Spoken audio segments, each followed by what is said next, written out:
नमस्कार किसान भाइयों, आप सभी कैसे हो। आशा करता हूँ आप सब बढ़िया होंगे, एकदम मस्त होंगे, अपनी अपनी जिंदगी में एकदम तंदुरुस्त होंगे। और आपको तंदुरुस्ती ही रहना है। किसान भाई हमेशा ही तंदुरुस्त रहते हैं क्योंकि लगातार वो मेहनत करते रहते हैं, तो उनका शरीर बॉडी एकदम मस्त रहती है, उनको कोई दिक्कत नहीं होती। ये सिटी के लोगों में ज़्यादा प्रॉब्लम होती है बीमारियों की। तो किसान भाई आप लगातार ही आपका स्वास्थ्य ठीक रहे, मैं यही दुआ करूँगा भगवान से, और आप एकदम स्वस्थ रहें। तो किसान भाइयों मैं बता दूँ आपको, जैसा कि काफ़ी चर्चाएं चल रही हैं डीएपी के बारे में, थोड़ा मैं डीएपी के बारे में चर्चा कर ले रहा हूँ। मैंने सुबह भी अपनी वीडियो में डीएपी के बारे में चर्चा की थी, और ये काफ़ी ज़्यादा घपला हो रहा है, और इसके अंदर इतना तगड़ा घपला चल रहा है। कहीं कहीं आपको 1500, 1600, 1700 रुपये तक डीएपी के रेट जा रहे हैं, जिसमें कि आप इतनी महंगी डीएपी आलू के अंदर डाल करके पैदा ले करके आपको कोई बचत होने की फ़ायदा नहीं है। उसमें कोई बचत होगी नहीं आलू में, क्योंकि अब जो आगे आने वाली जो साल है ना, उसमें हाइब्रिड आलू की बहुत ज़्यादा पैदा होगी। तो आलू इतना महंगा ना सोचें इस साल के, इतना महंगा बेचेगा। तो आप अपने हैसियत के हिसाब से अपने सोच समझ के ही आलू की पैदा जो कर रहे हो, अगर आप आलू बढ़ाने की सोच रहे हो तो वो आप अपने दिमाग से निकाल दीजिए कि आलू को हम थोड़ा और बढ़ाएं, क्योंकि इस साल महंगाई रही है तो अगली साल आपको ऐसी ही महंगाई मिलेगी। क्यों, ये सब हमारे ऊपर डिपेंड करता है। जितना हम पैदावार को बढ़ाएंगे उतना ही आलू डाउन होता है, जितना हम हाइब्रिड आलू करेंगे उतना ही थोड़ा डाउन दिखेगा मार्केट के अंदर। तो हाइब्रिड आलू को ना करें किसान भाई। जो डीएपी ले रहे हैं वो बहुत सोच समझ के लें, उसमें काफ़ी घपला चल रहा है। लोकल दवाइयाँ दी जा रही हैं, लोकल पोटास मिल रही है, जिससे कि खेत में डाल भी दोगे तो उससे कोई फ़ायदा नहीं होने वाला, और आपकी फिर पैदावार कम निकलेगी। कहीं 30 कट्टे बीघे की, 25 कट्टे बीघे की, इससे आपको कोई बचत नहीं होगी, आपके लागत के पैसे भी नहीं निकलेंगे। 1000-1100 रुपये कट्टे बीघे का जो बीज मिल रहा है ये काफ़ी महंगा है, जिससे कि आपको काफ़ी नुकसान होगा।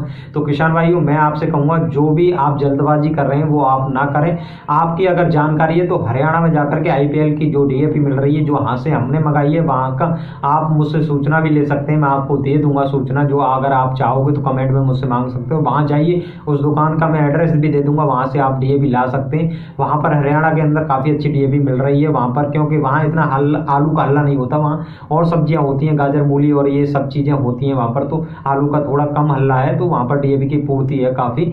और यहाँ यूपी में अंदर आलू की काफ़ी दिक्कत आने लगती है, और कुछ ये दिक्कतें बनाई जाती हैं हर साल, क्योंकि किसानों के आलू के टाइम काफ़ी डिमांड रहती है डीएपी पोटास की। तो ये लोग खुद भी स्टॉक कर लेते हैं, तो देते नहीं है, क्योंकि ये जो एडवांस लेते हैं ना, जो दुकानों पर जाकर के कहते हैं कि पहले आप एडवांस जमा कर जाइए, इतने की मिलेगी, इतने की मिलेगी, आ जाएगी। तो इनके पास पहले से ही स्टॉक रहता है, ये पहले से ही स्टॉक लेके रखते हैं, और आपको 100-200 रुपये तेज चिपका देते हैं कि जाइए आपको हमने बना दिया चूतिया। तो किसान भाइयों इन सब चीज़ों से आपको बचना है। ये देखो, जितने भी दुकानदार हैं, जितने भी ये सरकार वरकार जो भी चीज़ है, ये सब किसानों को ठगने के लिए ही बैठे हैं। तो किसान भाई आपको सतर्क होकर चलना है। आप जहाँ से भी डीएपी लें उसका पूरा परीक्षण करें कि सही है या नहीं है। तो और मैं बता दूं, जो बांग्लादेश की काफ़ी न्यूज आ रही है, बांग्लादेश जो आलू जा रहा है वो बंगाल से आलू जा रहा है, वहाँ पर ट्रांसपोर्ट हुआ है, और वहाँ पर कुछ गाड़ियाँ वहाँ पर चली गई हैं, और आगे भी गाड़ियाँ जाएंगी। तो किसान भाइयों देखो, वहाँ से जो आलू जाएगा वो बंगाल का जा रहा है। अभी यूपी बीपी का जो भी आलू है ये अभी वहाँ पर नहीं जा रहा है बांग्लादेश। तो अगर यूपी का आलू बांग्लादेश के और बंगाल से थोड़ा आलू कम हुआ तो यूपी के अंदर काफ़ी तेज़ी देखने को मिल सकती है। अभी मैं आपसे ये नहीं कहूँगा कि आगे तेज़ी काफ़ी ज़्यादा मिलेगी बांग्लादेश की इस खबर से, तो मैं आपको गलत अफवाहें नहीं दूंगा। आप चाहे कितनी भी बुराई मानो या कुछ भी करो, मैं गलत अफवाहें आपको नहीं दूंगा। जो सच बात होगी वही मैं आपको बताऊंगा कि बांग्लादेश आलू जा रहा है तो उससे अभी क्या फ़र्क पड़ेगा, क्योंकि हमारे पास इतना टाइम नहीं है कि बांग्लादेश आलू गया और उसका हम इंतजार करें कब महंगा होगा कब नहीं। आपको अक्टूबर के 15 अक्टूबर तक अपना आलू सफा कर देना, आपको आलू रोकना ही नहीं है। ये आपने माइंड में इस बात को बैठा लो। अगर आपने 15 अक्टूबर के बाद अगर आलू रोका तो आपसे बड़ा बेवकूफ़ कोई नहीं होगा, क्योंकि उस टाइम अभी देखो कोल्डों के अंदर से जो बीज है ना, जो बीज की बुवाई के लिए बीज निकलता है, उसमें ये कोल्ड मालिक क्या करते हैं, उसमें बोली लगाना बंद कर देते हैं, जिससे काफ़ी नुकसान होता है किसान भाइयों को। इतने बड़े बड़े कोल्ड बना रखे हैं इन्होंने, बोली लगाने के लिए भी अलग से सिस्टम कर दिया जा सकता है। और बीज वाला चैम्बर जबकि सबसे अलग होता है, उसमें भी बीज अलग से लेवल लेकर के निकाल दिया जा सकता है। पर ये कोल्ड मालिक भी क्या करते हैं, उसी लेवल को उसमें लगा देते हैं, जो जहाँ पर आलू गाड़ियाँ जो बीज निकलता है वहाँ पर जो लोड होती हैं, बीज निकालते हैं, उस लेबर को भी ये बढ़ा सकते हैं बीज के टाइम, जिससे कि किसान भाइयों को नुकसान न हो। किसान भाइयों को जो अक्टूबर के महीने में जो महंगाई नहीं मिल पाती, वो उसका कारण पता है क्या है? उसका कारण यही है कि ये बीज जो निकालते हैं उस टाइम पे आलू की जो बोलियां हैं वो बंद कर देते हैं, और कहीं कहीं कोल्डों पे तो बिल्कुल ही बंद कर दी जाती हैं, जिससे कि किसानों को बहुत काफी नुकसान होता है, जिससे कि उनको ये सब सामना करना पड़ता है। भाई बीज निकाल रहे हो तो आप बोली भी तो लगाइए। किसान शाम के टाइम बीज ले जाता है, सुबह के टाइम बीज ले जाता है, दोपहर के टाइम कहीं कहीं बोली लगती है, कहीं कहीं सुबह लगती है, तो आप उस टाइम को डिसाइड कर दीजिए कि इस टाइम बोली लगेगी, इस टाइम बीज का काम होगा। तो ऐसे भी किया जा सकता है। और ये कुछ टाइम की जो महंगाई होती है वो किसानों को आप नहीं मिलने देते, तो सभी कोल्ड मालिक और व्यापारी भाइयों से भी मेरा अनुरोध है कि आप भी किसान भाइयों के बारे में सोचें, उनको लगातार फायदा मिले। तो किसान भाई, आपको 15 अक्टूबर के बाद आलू को नहीं रोकना, ये आप सबसे ज्यादा ध्यान रखें। आलू को 15 अक्टूबर से पहले ही निकाल दें।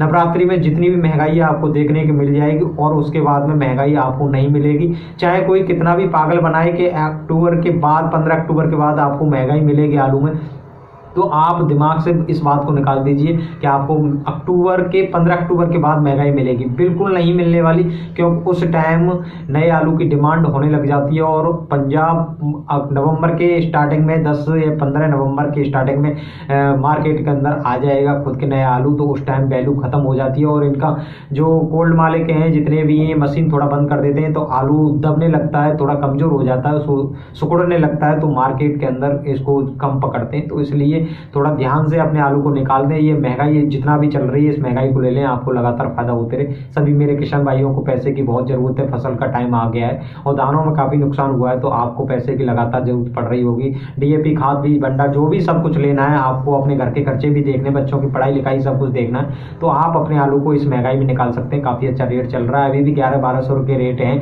चिपसोना के भी अच्छे रेट है, 1200 प्लस ही है। सूर्या के 1300 प्लस तक रेट चल रहे हैं। आप इस रेट में अपने आलू को निकाल दें। पंजाब में भी जूट के आलू में भी काफी अच्छे रेट चल रहे हैं।